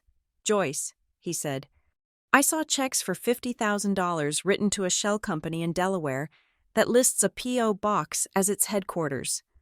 I saw checks written to academic consultancies that don't exist." He looked back at Madison. "You didn't go to Wharton. Madison, you went to a website." Madison burst into tears. It wasn't the pretty crying of a bride. It was the ugly, heaving sobbing of someone who has been stripped naked in public. "Stop it," my mother yelled. She moved to shield Madison. Standing between the bride and the groom, "Stop acting like a policeman. Nolan, you are family. You are supposed to protect us, not interrogate us like criminals. Don't turn this into an investigation," she hissed. Her voice dropping to that lethal tone she used to use on me in the kitchen. I flinched. I couldn't help it. It was a reflex. It was the same tone she used when she told me I was imagining the abuse. "Don't make this a scene. Don't be dramatic." But Nolan didn't flinch. He wasn't 18 and dependent on them for shelter. He was a grown man who had just realized he was about to marry a fabrication. "I am not turning this into an investigation." "Joyce," Nolan said, "the investigation is already done." He reached into the inner pocket of his tuxedo jacket. My father lunged. "Don't." But Nolan was faster. He pulled out a folded piece of paper. It wasn't a subpoena. It was a photocopy, a simple, black and white image of a document. He unfolded it. His hands were shaking slightly, not from fear, but from rage. He held it up for my father to see. Then he turned it so I could see. It was a promissory note for a Parent Plus loan. The amount was $20,000. The date was from 7 years ago. The borrower's name was printed clearly at the top. Gabriella Fox. I stared at the paper. I felt the blood rush in my ears. I had never seen this specific document. It must have been one of the ones they hid in the second wave of fraud. The ones I hadn't found yet. Nolan looked at me. "You said you left when you were 18. He said. "You said you never took a dime." I nodded. "I did. I never signed that." Nolan turned to the crowd. He looked at the guests, at the security guard, at the family friends who were watching their world collapse. "This is a federal loan document," Nolan announced. His voice was steady, the voice of an expert witness. "It requires the signature of the student and the parent." He pointed to the bottom of the page. There was a signature there. It read, Gabriella Fox. It was a loop-filled, childish scrawl that looked nothing like my handwriting. It looked like someone trying to write with their left hand. But below it, there was the parent's signature. It was sharp, angular, distinctive. The C in Calvin hooked back like a claw. The F in Fox was slashed across the page with aggressive force. Nolan looked at my father. "I have been looking at this signature for 3 days," Nolan said. "I kept trying to figure out where I had seen it before. I thought maybe I had seen it on a contract at work." He reached into his pocket again and pulled out a check, the wedding gift check my parents had presented to him and Madison earlier that evening with such fanfare. A check for $100,000. A check that was supposed to buy his silence and his loyalty. He held the check up next to the loan document. He didn't need to explain. The visual was devastating. The signature on the fraud document and the signature on the wedding check were identical. Nolan looked at my father, and his voice dropped to a whisper that carried more weight than a scream. "It is the same hand, Calvin." My father opened his mouth, but no words came out. He looked at the papers, then at the crowd, and finally at me. For the first time in my life, I saw fear in his eyes. Not anger, fear. Nolan let the papers fall to the floor. They drifted down, landing on the expensive Persian runner like leaves falling on a grave. "You stole her identity," Nolan said. "You stole your own daughter's name to fund the lifestyle you used to impress me." He looked at Madison, who was sobbing into her hands. "And you knew," he said to her. "You had to know, because that tuition money didn't go to Gabriella. It went to your fake degree." Nolan stepped back. He looked like he was going to be sick. He looked at me one last time. "I am sorry," he said to me. He didn't wait for an answer. He turned and walked away from his bride, away from his in-laws, and away from the wedding of the century. The silence in the hallway was broken only by the sound of Madison gasping for air and the soft click of a camera shutter as someone in the crowd captured the exact moment the Fox family dynasty died. The papers Nolan had dropped lay on the carpet like a demarcation line between two warring nations. On one side stood the ruins of the wedding party, my sister sobbing into her hands, my mother vibrating with suppressed panic, and my father, whose face had shifted from shock to a terrifying, controlled shade of crimson. On the other side stood Nolan, Julian, and me, my father. Calvin Fox was not a man who accepted defeat. He was a man who believed that reality was something you could negotiate if you just spoke loudly enough and with enough conviction. He did not look at the damning signature on the floor. He stepped over it. He physically stepped over the evidence of his own crime to loom over me. Reclaiming the center of the hallway as if it were a podium, he raised his hands, not in surrender, but in a gesture of exasperated authority, appealing to the crowd of stunned guests who were watching this dissection of their social circle. "This is exactly what I warned you about," my father announced. His voice was deep, resonant, the voice of a man who sat on charity boards and led town hall meetings. He pointed a shaking finger at me. "Look at her," he demanded. "Look at what she is doing. We welcome her back after 9 years of silence. We try to include her in her sister's joy. And what does she do?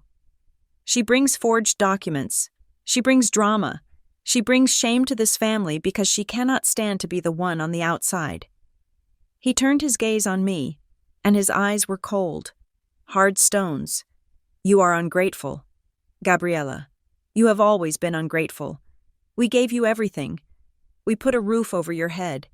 We tried to teach you values, and you repay us by trying to destroy your sister's happiness with these lies." He was good. I had to give him that. He was rewriting history in real time, banking on the fact that these people knew him as the successful businessman and me as the ghost. He was trying to make the evidence irrelevant by attacking the credibility of the messenger. 9 years ago, that speech would have made me crumble. I would have cried. I would have screamed that he was lying, which would only have made me look hysterical. But I was not 19 anymore. I had spent nearly a decade in boardrooms facing down CEOs who thought they could bully their way out of an audit. I did not raise my voice. I did not step back. I kept my hands clasped loosely in front of me, a posture of relaxed confidence.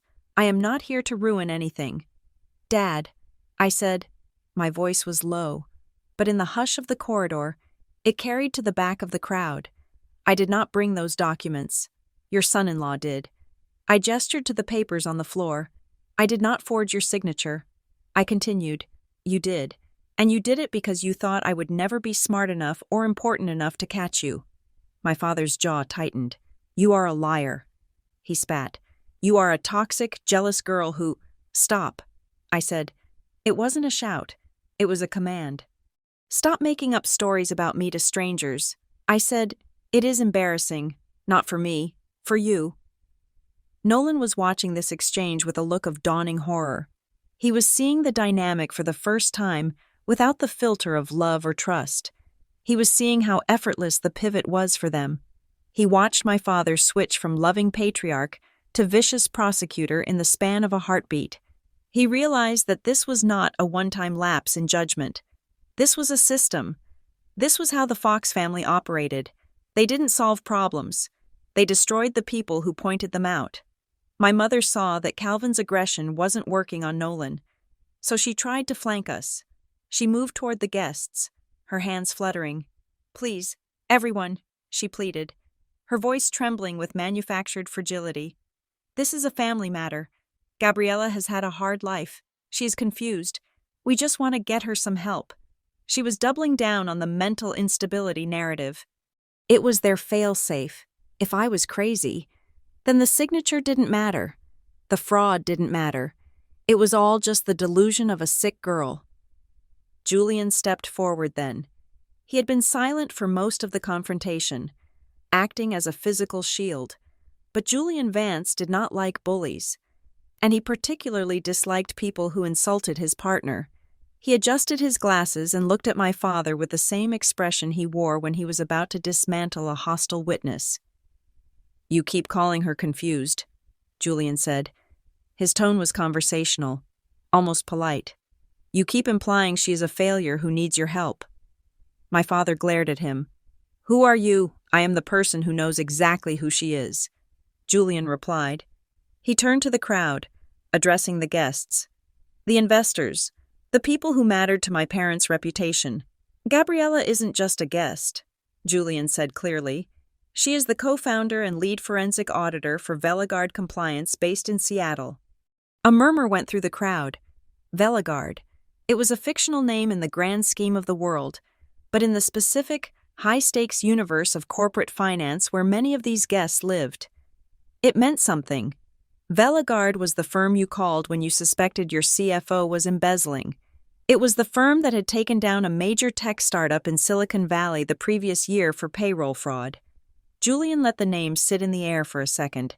"She specializes in detecting educational and credit fraud," Julian continued, driving the nail into the coffin. "She manages a portfolio of clients worth over $200 million. She doesn't need your money, Mr. Fox, and she certainly doesn't need to forge a document to get your attention. She catches people who do that for a living." The atmosphere in the hallway shifted instantly. It was a physical sensation, like the air pressure dropping before a storm. The guests looked at me, really looked at me. They saw the cut of my dress. They saw the way I held myself. They saw the lack of desperation in my eyes. Suddenly, I wasn't the missing piece or the failure. I was a peer. I was a predator in their own jungle, and I was clearly the one with the upper hand. My father looked like he had been slapped. The failed daughter narrative was the foundation of his defense. If I was successful, if I was an expert, then his entire story collapsed. Madison sensed the shift. She saw the guests whispering. She saw the respect in their eyes as they looked at me, and she panicked.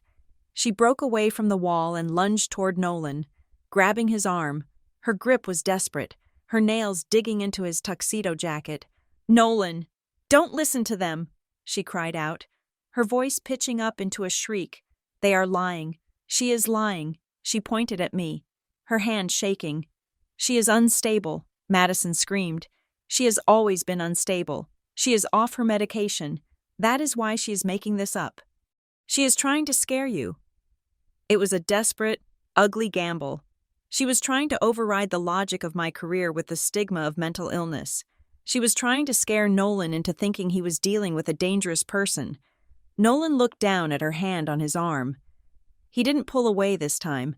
He just looked at it, as if it were a foreign object attached to his body.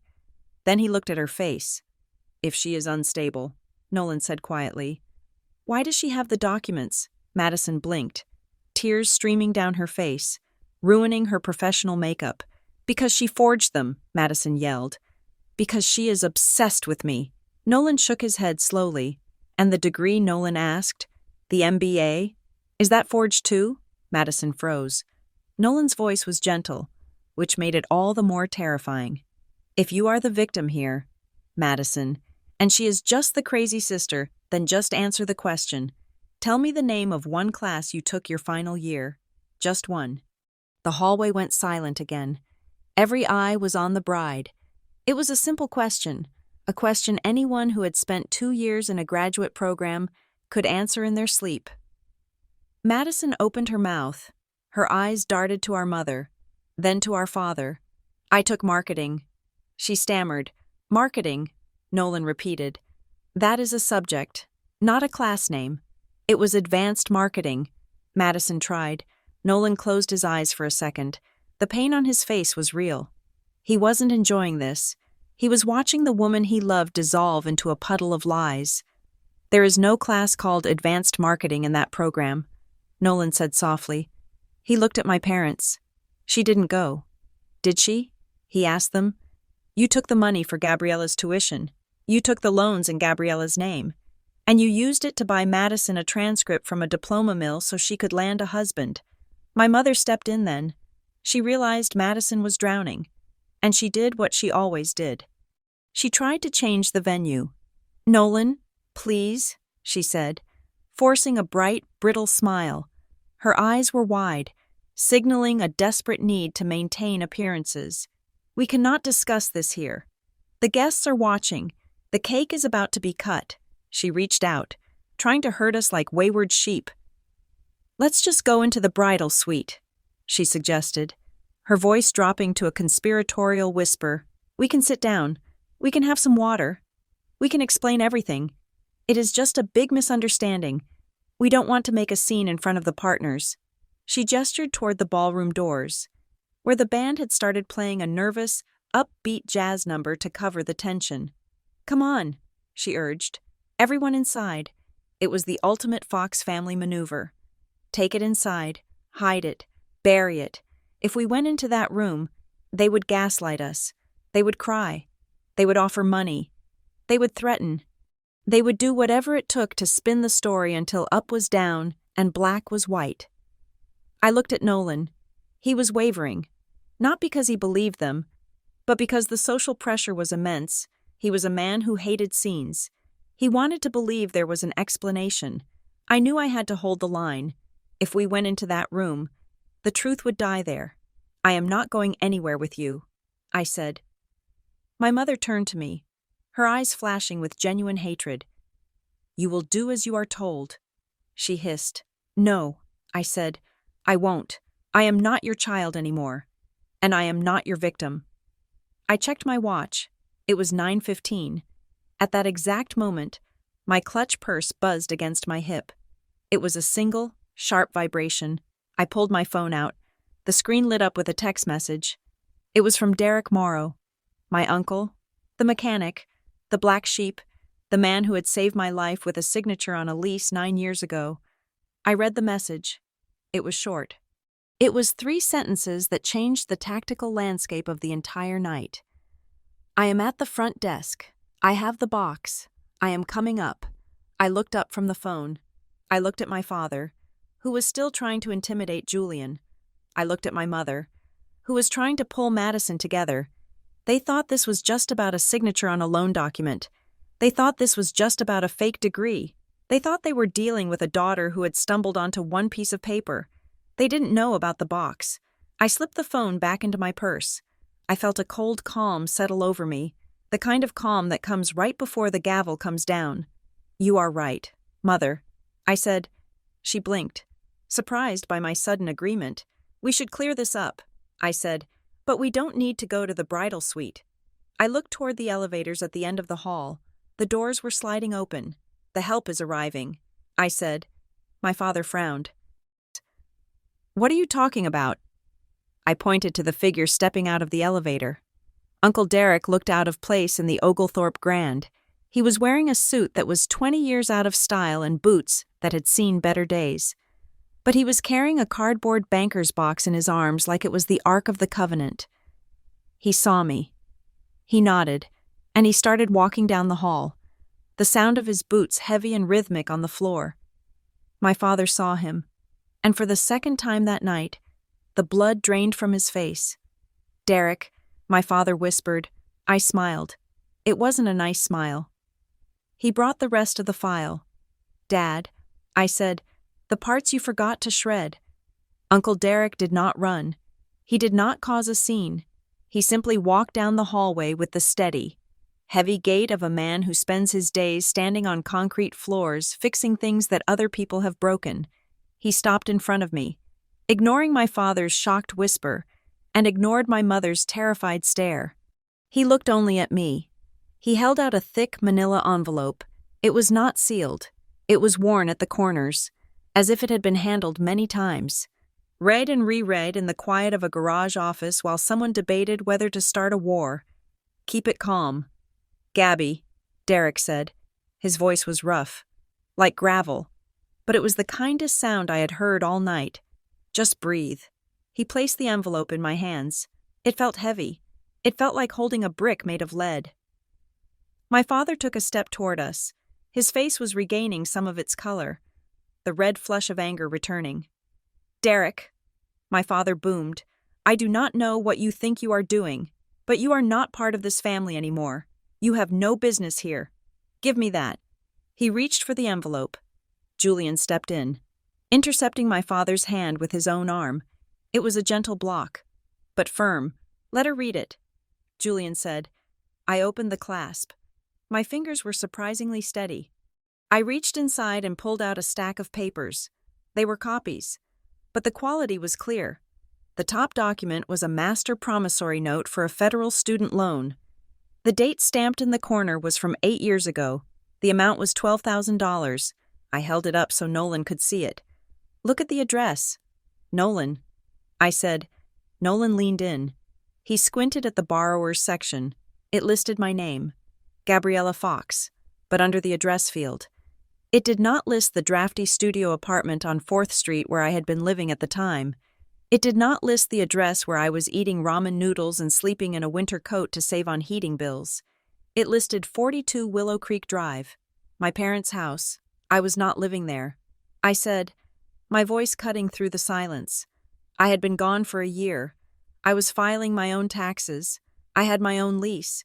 Why would I use their address for a loan I supposedly took out for myself? Nolan didn't answer. He was reading the fine print. I flipped the page. "And here," I said, "this is the disbursement record. The money didn't go to a university. It didn't go to a community college. It went to a private account at a bank called Liberty Meridian." I looked at my father. I have never banked at Liberty Meridian. "Dad," I said, "but you do. That is where your construction business has its primary holding account." My father's mouth twitched. That proves nothing. He snapped. We were holding the money for you. We were managing it because you were irresponsible. Holding it, I asked. For 8 years, while I was working double shifts to pay for my own books, I reached back into the envelope. There was something else in there. A small, clear plastic case containing a USB drive and a printed transcript. Uncle Derek had been thorough. He hadn't just kept the papers. He had digitized the old recordings I had left behind in my rush to leave. I unfolded the transcript. It was short. It was dated from the summer after I left. I read it aloud. I didn't add any emotion. I didn't need to. The words were violent enough on their own. Voice 1. Joyce Fox. I am worried she will find out about the second draw. Voice 2. Calvin Fox. She is waiting tables. Joyce, she isn't checking credit reports. She doesn't even know how. Voice 1. Joyce Fox. Still, it is risky. Voice 2. Calvin Fox. Look, if she doesn't study, the money isn't wasted anyway. At least it is staying in the family. Consider it a tax on her stupidity. I finished reading. I lowered the paper. The hallway was so quiet, I could hear the hum of the elevator motors down the shaft. My mother let out a small, strangled sound. She put her hand over her mouth, her eyes wide and wet. She recognized the conversation. She remembered the kitchen table. She remembered the arrogance of thinking I would never be smart enough to catch them. Madison was shaking. She was looking at the transcript in my hand like it was a venomous snake. That is a lie. Madison screamed. She lunged at me. It happened fast. 1 second she was standing against the wall, and the next she was flying at me. Her hands clawed. Her face twisted into a mask of pure, animalistic panic. She wanted to destroy the paper. She wanted to rip the truth into confetti. I braced myself. I was ready to shove her back, but I didn't have to. Nolan moved. He didn't grab her hand to comfort her. He stepped between us, putting his back to me and his chest to his bride. He caught her by the shoulders, stopping her momentum cold. "Stop it," Nolan shouted. It was the first time he had raised his voice all night. Madison struggled against him, flailing, her veil tearing as it caught on his tuxedo button. "Let me go." "She is lying. She made it up. She is trying to ruin me." Nolan pushed her back. He didn't shove her to the ground, but he created a distance, a hard boundary that he had never placed between them before. "Look at yourself." "Madison," Nolan said, his voice shaking with disgust. "Look at what you're doing." Madison stopped fighting. She stood there, chest heaving, her hair wild, looking at the man she had married 3 hours ago. She faked it. Madison panted. She faked the recording. She faked the papers. My father stepped in then, trying to salvage the wreckage. He adjusted his jacket, trying to summon the ghost of his dignity. "Nolan, listen to me," my father said, his voice smooth but rapid. "This is clearly a setup. Gabriella has access to technology. She could have forged those transcripts." And regarding the loan, he pointed a finger at the document in my hand. That application to SunTrust was clearly doctored. He said, "The font is wrong." I froze. Nolan froze. Even Julian turned his head sharply. I looked at the document in my hand. I hadn't mentioned the name of the bank on the second page. I had only mentioned the first loan. The second document, the one I hadn't shown yet, was indeed from SunTrust. I looked at my father. I smiled. But it was a cold, sad thing. I didn't say it was from SunTrust. "Dad," I said softly. My father's eyes widened. He realized his mistake instantly. He had just revealed that he knew exactly which bank the fraudulent loan was with. He knew because he was the one who had filled out the paperwork. The air went out of him. He slumped, just a fraction of an inch. But it was enough. The confident patriarch died in that moment, replaced by a man caught in a lie he couldn't talk his way out of. Nolan let out a breath that sounded like a sob. He took a step back, away from Madison, away from my father, away from the entire family. He looked like a man who had just discovered that the house he bought was built on top of a toxic waste dump. He looked at the guests. He looked at the floor. If I stay, Nolan whispered, more to himself than anyone else. If I stay, I am an accessory. He looked at Madison. You knew, he said. You knew the whole time. Madison shook her head frantically. No, Nolan. No, I didn't know the details. I just knew Daddy was handling it. Nolan repeated. He laughed. A bleak, desolate sound. You call stealing your sister's identity handling it? He looked at me. There was a profound apology in his eyes. I am done, Nolan said. He turned to the crowd of guests. This reception is over, he announced. The guests didn't need to be told twice. The circle that had formed around us began to dissolve rapidly. These were people with reputations to protect. They were doctors, lawyers, board members. They understood the smell of litigation. They understood that what they had just witnessed was not just a family spat, it was the unveiling of a felony. I saw people checking their phones, calling drivers, signaling to their partners. Nobody wanted to be standing there when the police arrived. Nobody wanted to be deposed. The hallway emptied out with efficient, ruthless speed. Within 2 minutes, it was just us, the Fox family, Nolan, Julian, Derek, and me, and the ruins of a wedding. Madison looked around the emptying hallway. She saw the backs of her friends retreating. She saw the waiters clearing trays, avoiding eye contact. She saw her dream crumbling into dust. She started to cry again. But then, the sound changed. It stopped being a sob and turned into something else. A laugh. A low, jagged laugh that bubbled up from her chest. She looked up. Her mascara was running down her cheeks in black rivulets. Her eyes were hard and bright. She looked at me. You think you won, don't you? Madison said. Her voice was steady now, stripped of the fake sweetness she had worn all day. I didn't answer. You think you are so special because you survived. She spat. You think you are the victim. She took a step toward me. Nolan moved to block her, but she waved him off. She didn't care about Nolan anymore. She only cared about hurting me. We did you a favor, Madison said. The hallway went dead silent. Excuse me, Julian asked, his voice incredulous. Madison smiled. It was a terrifying expression. We did you a favor, she repeated, her voice rising. Look at you. You are successful. You are strong. You own a company. You have a rich boyfriend. She gestured at my dress, at my shoes, at my life. You think you would have gotten any of that if we had coddled you? She asked. If we had paid your tuition, if we had let you live in the guest room? No. You would be soft. You would be like me. She hit her own chest with her fist. I am the one who is trapped, she screamed. I am the one who can't do anything without Daddy writing a check. I am the one with the fake degree.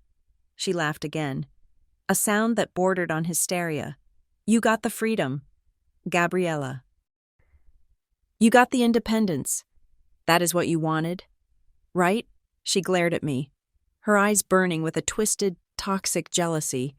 You should be thanking us, she hissed. We made you. We treated you like trash so you could turn yourself into gold. And now you come back here and act like we owe you something. She wiped her face with the back of her hand, smearing the makeup further. We don't owe you anything, she said. We gave you the best gift a parent can give. We taught you that nobody is coming to save you. She stood there, panting, defiant, standing in the wreckage of her own life and claiming it was a master plan. I looked at her. I looked at my sister. And for the first time in 9 years, I didn't hate her. I didn't fear her.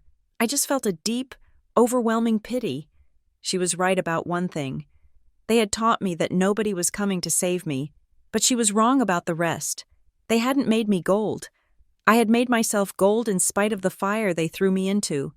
But looking at her trapped in her lies, married to a man who was currently taking off his ring, dependent on a father who was a fraud, I realized she was the one who had truly been destroyed. I didn't scream back. I didn't argue. I just looked at the envelope in my hand. You are right, Madison, I said softly. I learned my lesson. I handed the envelope to Julian. Call the police, I said. The command to call the police hung in the air like smoke after a gunshot. For a normal family, the threat of law enforcement is a stop sign. It is the moment where shouting matches end and reality sets in. But for the Fox family, it was merely a signal to change tactics. They did not freeze. They did not beg for mercy. They mobilized. My mother was the first to react. She did not look at the evidence in Julian's hand. She looked past us, scanning the hallway until her eyes landed on the wedding planner, a petite woman named Sarah, who was hovering near the service elevator.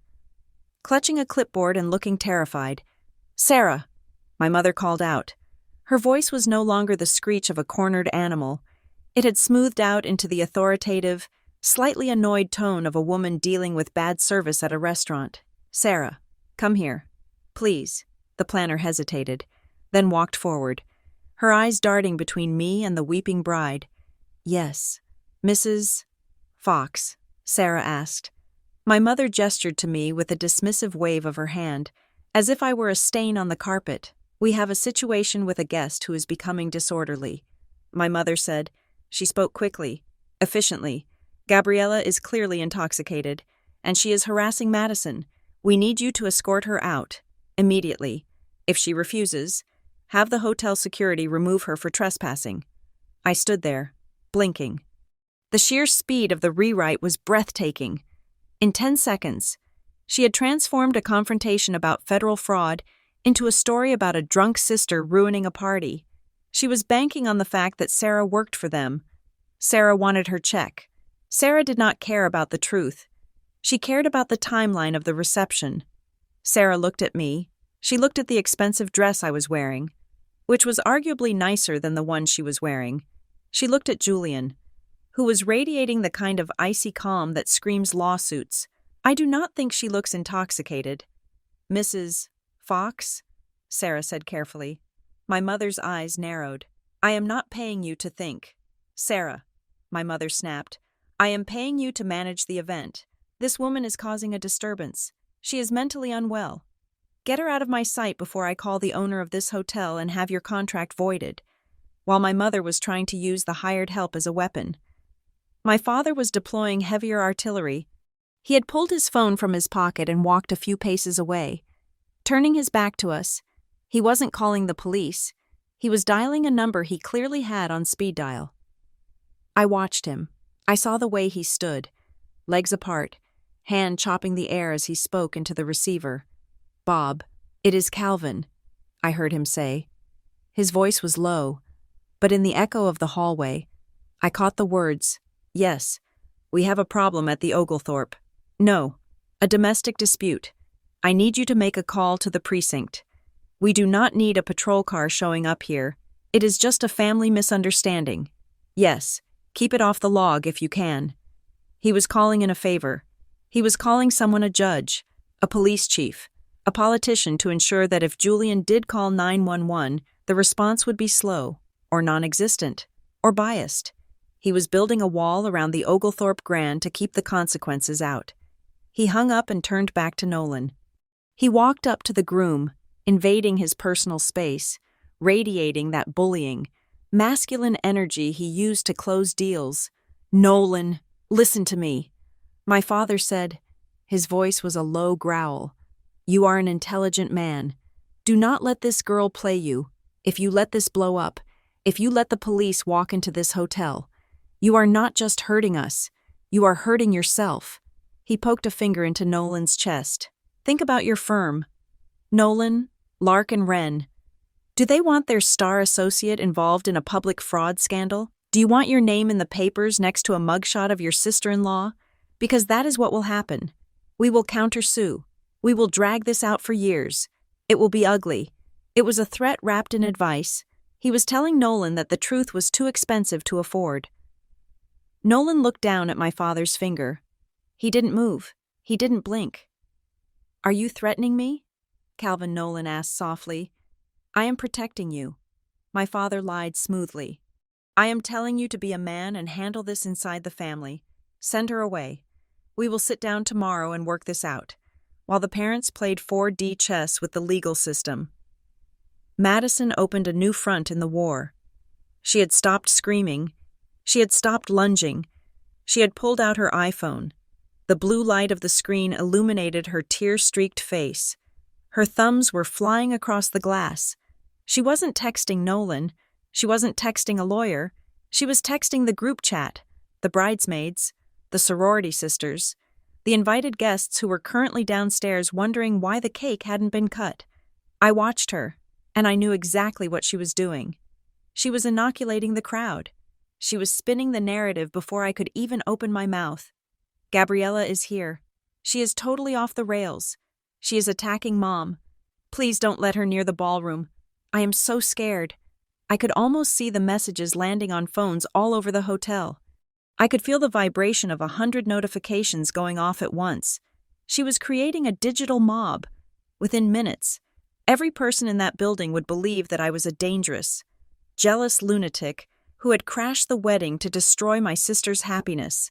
She looked up from her phone, and for a second, our eyes met. There was a glimmer of triumph in her wet eyes. She knew how the world worked. The truth takes time to prove. A lie travels around the world in a second. She posted a story. I saw her swipe right, snap a photo of her ruined makeup, and type a caption. Heartbroken that my own sister would do this. Send, it was brilliant. It was vile. Julian leaned in close to me. We need to go. Gabby, he whispered, this is a toxic environment. We have the evidence. We can file the report from the safety of our hotel room or from Seattle. If we stay here, they are going to escalate this until someone gets hurt. He was right. Logically, he was right. The smart move was to retreat, regroup, and let the lawyers handle it. But I looked at them. I looked at my mother bullying the planner. I looked at my father threatening the groom. I looked at Madison weaponizing her victimhood on Instagram. If I left now, I would leave a vacuum, and they would fill that vacuum with their sludge. By tomorrow morning, the story would be cemented. Gabriella Fox, the crazy sister, caused a scene and had to be removed.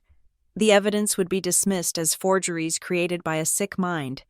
They would win the narrative war, even if they eventually lost the legal one. No, I said to Julian, Gabriella. Julian warned, I am not leaving. I said, I raised my voice, not to a shout, but to a level that cut through my mother's tirade. I am not going anywhere. Mother. My mother stopped harassing Sarah and whipped around. You are trespassing, she hissed. I am a guest. I corrected her. And I am a witness. And I'm not going to let you tell people I am drunk just because you are afraid of what I have in that box. I held up the envelope. I didn't open it again. I just held it. It was a talisman. I have enough here to put you in federal prison for 10 years. I said, I don't need a scene. I don't need to ruin Madison's party. I just need you to stop lying. Madison looked up from her phone. You are the liar, she screamed, playing to the invisible audience she had just summoned. You are jealous because Nolan picked me. Nolan turned to her. He looked exhausted. The fight had drained out of him, replaced by a cold, clinical curiosity. He looked at his wife or the woman he thought was his wife, and he asked the question again. He ignored the threats from my father. He ignored the hysteria. He just wanted one true thing. Madison, Nolan said. She looked at him, her lip trembling. Baby, please, she whimpered. Make her leave. Stop, Nolan said. He held up a hand. I am not making anyone leave. I just want you to answer me. He stepped closer to her. You said you studied at Wharton, Nolan said. You said you took marketing. Yes, Madison cried. Okay, Nolan said. Tell me where you lived. Madison blinked. What, you lived in Philadelphia for 2 years? Nolan said. Tell me the name of your street. Tell me the name of your favorite coffee shop near campus. Tell me the name of the library where you studied. It was such a small request. It was the kind of trivia anyone remembers. The smell of the local bakery. The name of the bar where you went for happy hour. Madison opened her mouth. Her eyes darted to the left, then the right. She was searching her memory, but there was nothing there. There were no memories of Philadelphia. There were only memories of shopping trips to New York and weekends at the beach house, paid for with my tuition money. I lived near the center. She stammered. Which street? Nolan pressed. Market Street, she shouted. It was on Market Street Nolan closed his eyes. He let out a long, shaky breath. Market Street is a commercial district. Madison, he said softly. There are no student apartments on Market Street. He looked at her, and the look on his face was worse than anger. It was pity. You have never been to Philadelphia, have you? Madison burst into fresh tears, not the angry tears of before, but the terrified tears of a child caught holding the broken vase. Daddy handled the housing, she wailed, pointing at my father. I didn't deal with the logistics. Nolan turned his back on her. He couldn't look at her anymore. My father tried to step in again. Nolan, this is trivial. She is stressed. She is forgetting details. Uncle Derek cleared his throat. It was a rough sound, like a gear grinding.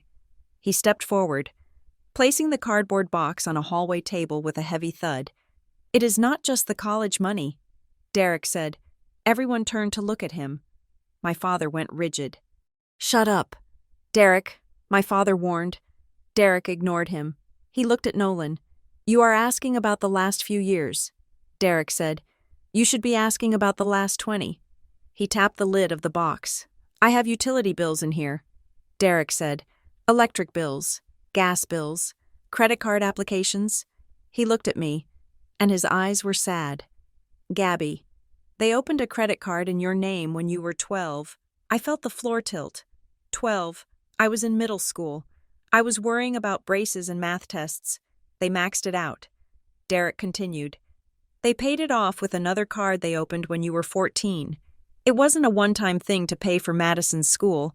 It was a lifestyle. They have been using your social security number like a slush fund since you were a child. He looked at my father. You didn't raise a daughter. Calvin, you raised a line of credit. The brutality of that sentence hung in the air. You raised a line of credit. It wasn't just greed. It was a complete dehumanization.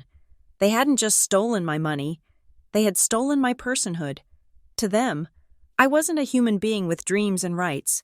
I was an asset class. I was livestock to be harvested. Nolan looked at my parents. The transition was complete. He was no longer the groom. He was the forensic accountant. He was looking at them not as people, but as subjects. He was looking at their clothes, their jewelry, the expensive venue, and he was seeing the crime. He was doing the mental math, calculating how much of this luxury was paid for with my future. He looked at the wedding ring on his finger. He twisted it. He looked at Madison, who was still texting, still trying to spin the web, oblivious to the fact that the spider had already been crushed. He looked at the wedding planner, who was still waiting for instructions. Stop the music, Nolan said. Sarah blinked. I beg your pardon. Nolan turned to her. His voice was flat, dead. Go into the ballroom, Nolan said. Tell the band to stop playing. Tell the catering staff to stop serving. Nolan, my mother shrieked. You cannot do that. We have guests. We have senators inside. I don't care if the president is inside. Nolan said. He didn't yell. He sounded incredibly tired. He walked over to the double doors of the ballroom. He put his hand on the brass handle. He looked back at us, at the family that had lied to him, used him, and tried to make him an accomplice to the destruction of a human being. I am pausing this wedding, Nolan announced. He didn't say he was canceling it. That would be a legal conclusion. He said he was pausing it. It was a suspension of reality. Right now. He said. He pushed the doors open. The sound of the jazz band poured out, bright and happy and completely inappropriate. Nolan walked into the room, not as the groom returning to his bride, but as the man who was about to turn off the lights. My mother lunged for him, grabbing his jacket sleeve. No, you will humiliate us. Nolan shook her off. He turned to look at her one last time, and his eyes were like ice. You humiliated yourselves. Joyce, he said, I am just balancing the books. He walked into the ballroom. I stood in the hallway, clutching Julian's hand. I watched my sister collapse against the wall, her phone finally slipping from her fingers. I watched my father stare at Uncle Derek with a hatred that could burn down a city. And I waited for the music to stop. The music did not fade out. It died. One moment, The brass section was swinging through a frantic, high-tempo jazz number designed to distract from the screaming in the hallway. And the next, silence crashed into the room like a physical weight. Nolan had done exactly what he said he would do. He had walked into that ballroom, walked up to the bandleader, and pulled the plug on the performance of a lifetime. I did not see the guests leave, but I felt it. I felt the air pressure in the hotel shift, as 300 people simultaneously realized they were witnessing a disaster and decided they did not want to be subpoenaed. The departure was not chaotic. It was efficient. It was the swift, silent evacuation of the wealthy. They set down their champagne flutes on half-empty trays. They collected their wraps from the coat check. They texted their drivers. Within 20 minutes, the Oglethorpe Grand was empty, save for the staff who were stripping the white linens off the tables with aggressive snaps. Angry at the loss of their tips, Madison did not stay to manage the fallout. True to form, she vanished. She slipped out a side exit, likely into a waiting car my father had summoned, leaving the wreckage for others to sweep up. That was the Fox family dynamic distilled to its essence. Madison created the mess. My parents paid to cover it up, and I was usually the one handed the broom. Only this time, I wasn't holding a broom. I was holding a box of federal evidence. My parents stayed behind. I saw them through the open doors of the ballroom, standing amidst the wilting floral arrangements. My mother was weeping into the shoulder of the wedding planner, turning her shame into a performance of victimhood. My father was shouting at the hotel manager, threatening lawsuits, threatening bad press, trying to bully the reality of the situation into submission. He looked small against the backdrop of the cavernous, empty room. Julian and I did not linger.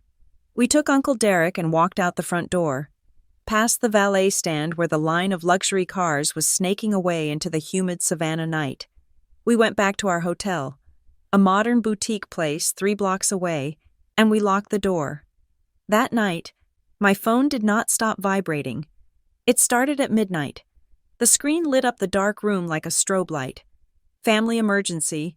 Pick up. We need to talk. Now. You are destroying your sister's life. How can you be so cruel? Answer the phone, Gabriella. They alternated between commands and pleas. My mother played the guilt card, sending texts about her blood pressure, about how I was killing her with stress. My father played the intimidation card, texting me about legal consequences and family duty. They were throwing everything at the wall to see what would stick. They were terrified. For the first time in their lives, they had lost control of the narrative, and the silence from my end was driving them insane. I did not reply. I turned the phone face down on the nightstand. I watched the ceiling fan spin, cutting through the heavy air, and I slept. It was the first time in 9 years I slept without the grinding anxiety of the imposter syndrome they had instilled in me. We flew back to Seattle the next morning on the first flight out. We didn't wait for them. We didn't check out properly. Julian just left the keys on the desk. I needed to be on my own turf.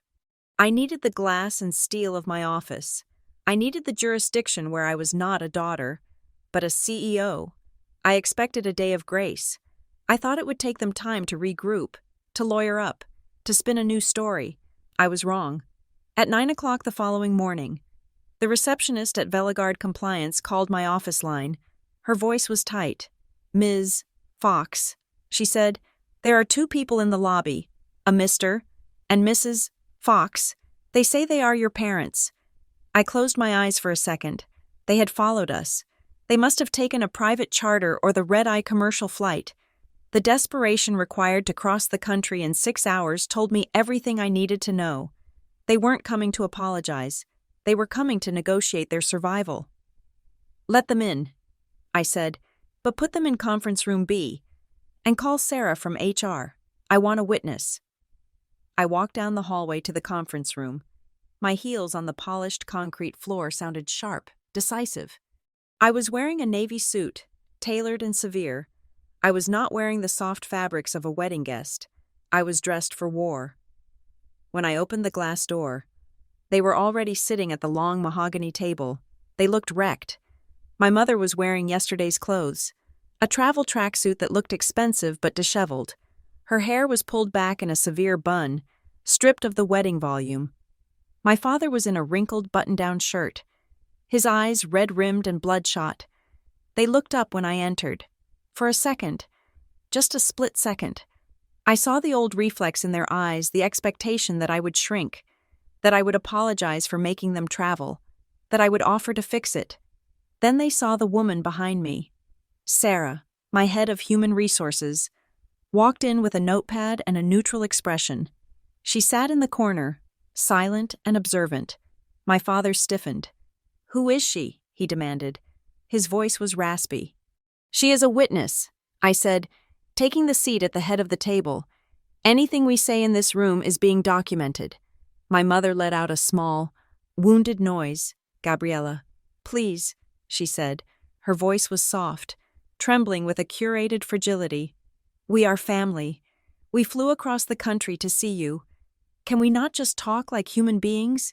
Without staff." She reached across the table, her hand hovering as if she wanted to touch mine. It was the same hand that had gripped my wrist in the hotel corridor. "I am treating you with the respect due to an opposing party in a legal dispute." I said.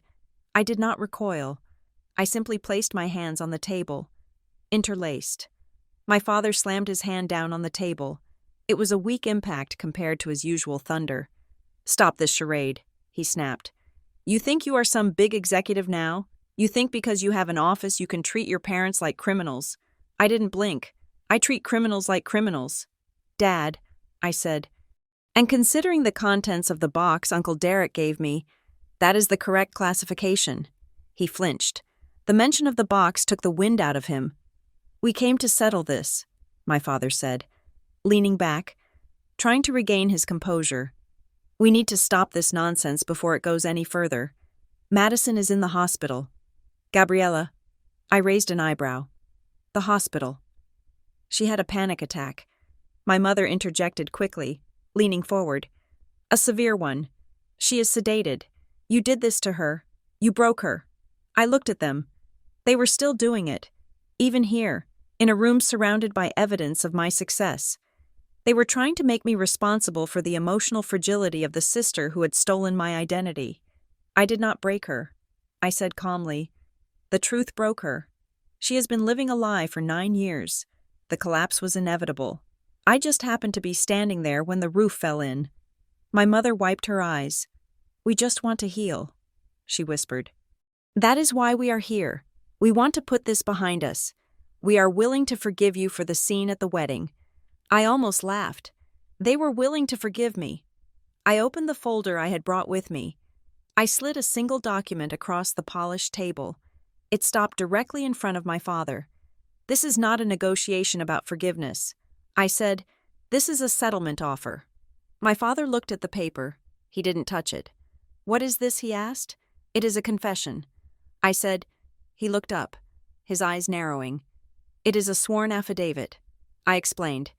"It details the unauthorized use of my Social Security number to obtain 14 lines of credit and 2 federal education loans. It admits that I was not the beneficiary of those funds. It admits that the signatures were falsified." I leaned forward. "You are going to sign it," I said, "both of you, and then you are going to pay off the principal balance of every single account. Today, wire transfer?" "And in exchange," my father asked, his voice dripping with venom. "In exchange, I do not file the police report." I said, "I do not send this file to the district attorney in Pennsylvania. I do not send it to the ethics board of your construction firm. I simply close the accounts, clear my credit history, and we never speak again." My mother gasped. "Never speak again, Gabriella. You are our daughter. You lost the right to that title when you sold my future to buy Madison a transcript." I said. My father picked up the paper. His hands were shaking. He read it. I watched his eyes scan the lines where he would have to admit, in writing, that he was a thief. He threw the paper back on the table. "I will not sign this," he spat. "This is blackmail. It is leverage." I corrected him. "Blackmail is when you ask for something you haven't earned. I am asking for my own name back." "You are ungrateful," he hissed. He stood up, pacing the small room. We fed you, we clothed you, and this is how you repay us. By trying to bankrupt us. It won't bankrupt you. I said, I know your financials. Dad, I ran a check on your business yesterday. You have the liquidity. It will hurt. It will mean no vacation home in Aspen this year. It will mean Madison has to actually get a job. But you won't starve. I looked at him. Hard. Unlike me. I added, I starved. Dad, do you remember? When I was 19. When I was eating peanut butter out of the jar. Because I had to pay the interest on a credit card. I didn't know I had. He stopped pacing. He looked at me, and for the first time, I saw the realization sink in. He wasn't dealing with a child. He was dealing with a consequence. You think you won, don't you? He asked quietly. He looked around the office, at the view of the Seattle skyline, at the expensive furniture, at the HR director taking notes. You think because you dragged us here, because you made us crawl, that you won. I looked down at my hands. They were steady. I thought about the wedding. I thought about Nolan walking away. I thought about Madison screaming in the hallway. I thought about the 9 years of silence. No, I said. I looked up at him. I didn't win. Dad, nobody wins in a revenge story. We are all just standing in the wreckage. I pushed the pen across the table toward him. I just stopped losing. I said. My mother looked at my father. She was crying for real now. Silent, terrified tears. She nodded at him. She knew. She knew that if they walked out of this room without signing, I would burn their world down, not because I wanted to, but because I was a compliance officer, and that is what we do with fraud. My father sat down. He looked at the pen. He looked at me with a hatred that would last for the rest of his life. He picked up the pen. He signed. He shoved the paper at my mother. She signed it, her hand trembling so badly the ink smeared. They stood up. My father didn't look at me. He walked to the door. We are done, he said. Yes, I replied. We are. They walked out. I watched them go through the glass walls. I watched them get into the elevator. I watched the doors close, sealing them out of my life forever. The room was quiet. Sarah stopped writing. Do you need anything? Ms. Fox, she asked softly. I looked at the signed confession. It was just a piece of paper. It didn't fix the childhood. It didn't give me back the years of stress. But it was a shield. It was proof that I wasn't crazy. I took a deep breath. The air in the room felt cleaner. Yes, I said. I pulled my laptop toward me. I opened a new email draft. I typed the address of our internal legal team and the external credit bureaus. Subject identity theft, remediation. Urgent. I attached the scanned affidavit. I typed one line in the body of the email. Activate identity protection protocol. Full lockdown. I hit send. I watched the progress bar slide across the screen. Sent. It was over. I wasn't a victim anymore. I wasn't a daughter anymore. I was just Gabriella. And for the first time in 30 years, the name belonged only to me. The aftermath of my parents signing that confession was not a thunderclap. It was not a sudden explosion that leveled a city block. It was something far more terrifying for people like Calvin and Joyce Fox. It was a slow, grinding, administrative dismantling of their world. When I sent that email to the legal team at Veligard and the fraud departments of the major credit bureaus, I initiated a process that is designed to be cold and heartless. It does not care about your social standing. It does not care about how many charity galas you have chaired. It only cares about data. And for the first time in 9 years, the data was finally telling the truth. The investigation that followed was surgical. My team at Veligard worked in tandem with the bank investigators. We didn't need to break down doors. We just followed the paper trail.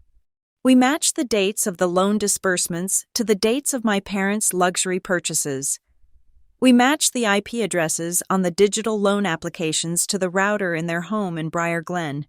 We brought in handwriting experts who confirmed within 48 hours that the signature on the master promissory note was a forgery created by my father. It wasn't magic, it was just accountability.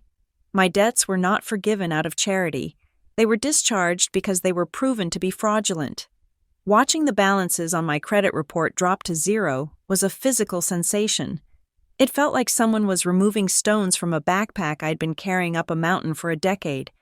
The student loans that had ballooned to $60,000 vanished. The credit card lines that had been dragging down my score were erased. My identity was scrubbed clean, polished, and returned to me, for my parents. The consequences were financial, but the real punishment was social. My father had to liquidate assets to pay the settlement he had agreed to in that conference room. He thought he could do it quietly. He thought he could sell a few stocks and move on. He was wrong. The audit triggered tax implications. The sudden movement of large sums of money raised flags. He didn't go to prison. White-collar crime in America is often resolved with checkbooks rather than handcuffs, but he lost the one thing he valued more than his freedom.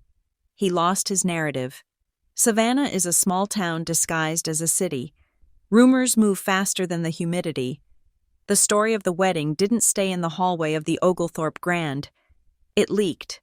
The guests who had fled the scene told their friends. The caterers told their families.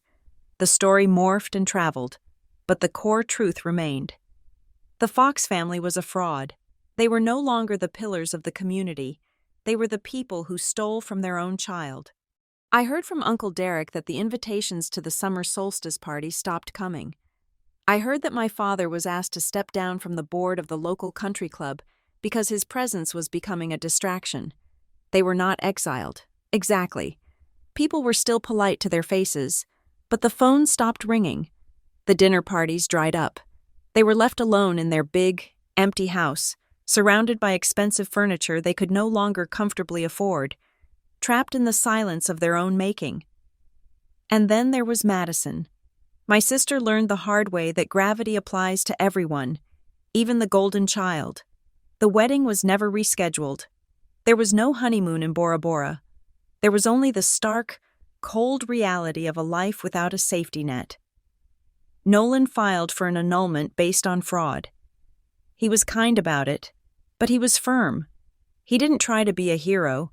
He didn't try to save her. He simply removed himself from the equation. He told his lawyer, and eventually the press, a single sentence that became the epitaph of their relationship: "I did not marry a secret." Madison moved back in with our parents. She had no degree, at least. Not a real one. She had no husband. She had no job history because she had spent her 20s pretending to be a student. For the first time in her life, she had to answer the questions I had been answering since I was 18. How do I pay for gas? How do I buy groceries? What happens if I don't have enough? Uncle Derek told me she got a job as a receptionist at a dental office 3 towns over. It wasn't glamorous. It didn't pay for designer handbags. But it was real. For the first time in her life, Madison was earning a paycheck that actually belonged to her. I didn't feel happy about her fall. I just felt a quiet sense of balance. The scales had finally tipped back to even.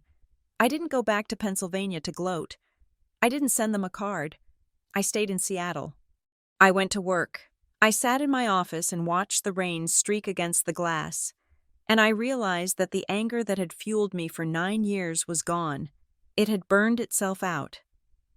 One Tuesday evening, about 3 months after the confrontation, I came home to our apartment. Julian was in the kitchen, making pasta. The smell of garlic and basil filled the air. It was such a simple, domestic scene, but it hit me with the force of a revelation. I walked in, dropped my keys on the counter, and just stood there. Julian looked up. He turned down the heat on the stove and wiped his hands on a towel. He looked at me, really looked at me, searching for the tension that usually lived in my shoulders. "Are you okay?" he asked. I took a deep breath. I filled my lungs with air that didn't taste like anxiety. I let it out slowly. I said, and I meant it. I looked at him, and I smiled. For the first time in my life, I said, I can breathe. It wasn't the shallow breathing of survival. It was the deep, steady rhythm of freedom. I wasn't looking over my shoulder anymore. I wasn't waiting for the other shoe to drop. The shoe had dropped, and I was still standing. A few weeks later, I made a phone call to the community college I had tried to attend all those years ago. I didn't enroll. I had my career now. Instead, I asked to speak to the financial aid office. I set up a scholarship. It wasn't huge. I wasn't a billionaire. But it was enough. I called it the Morrow Grant, named after Uncle Derek. The criteria were specific. It was for first-generation students who had been denied family support. It was for the kids who were told to be independent before they were ready. It was for the ones who were working night shifts and eating ramen. I didn't do it to prove I was a good person. I didn't do it to spite my parents. I did it because I wanted to break the loop. I wanted to make sure that at least one person out there didn't have to choose between their dignity and their education. No child should be forced to learn independence by being betrayed by the people who are supposed to protect them. The final loose end came on a Sunday morning. I was sitting on the balcony, drinking coffee, watching the ferries cross the Puget Sound. My phone buzzed on the table. I picked it up. A notification from my voicemail. Block number. I knew who it was. My mother had been trying to call from burner phones for weeks. I hesitated. Part of me wanted to delete it without listening, but curiosity is a stubborn thing. I pressed play and held the phone to my ear. Gabriella. My mother's voice said. She sounded older, tired. We are willing to move past this. We forgive you for the embarrassment you caused. We are ready to be a family again if you are ready to apologize. Just call us. Please. We miss you. I lowered the phone. I sat there for a moment, listening to the seagulls cry overhead. We forgive you. Even now. After everything. After the confession. After the fraud.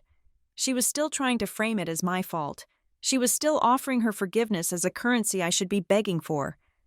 She still thought that the only way for me to be whole was to be part of their picture. She didn't understand. She would never understand. I didn't need their forgiveness. And more importantly, I didn't need their permission to be happy. My thumb hovered over the screen. I didn't feel hate. I didn't feel sadness. I just felt nothing. They were strangers who shared my DNA. They were a bad investment I had finally written off. I pressed delete. The message vanished. I put the phone down and picked up my coffee. It was still hot. The steam rose up, disappearing into the gray morning light. I looked out at the water, vast and open and free. If you are listening to this, and you have ever been told that you are the problem in your family, listen to me. If they called you the black sheep, if they called you the difficult one, if they looked at you like a piece of a puzzle that didn't fit the picture they wanted to build, maybe you are not the missing piece. Maybe you are not broken. Maybe you were just placed in the wrong puzzle. And the only way to find out where you truly belong is to stop trying to force yourself into a space that was never designed to hold you. You have to walk away. You have to find your own board. And when you do, you will realize that you fit perfectly. You just had to find the courage to be independent for real. Thank you so much for listening to this story. It has been a journey, and I hope Gabriella's fight for her own truth resonated with you. I want to know where you are tuning in from today. Please comment, listening, and tell me your city or country in the comments below. I love seeing how far these stories travel. And if you enjoyed this, please make sure to subscribe to Emma Revenge Stories.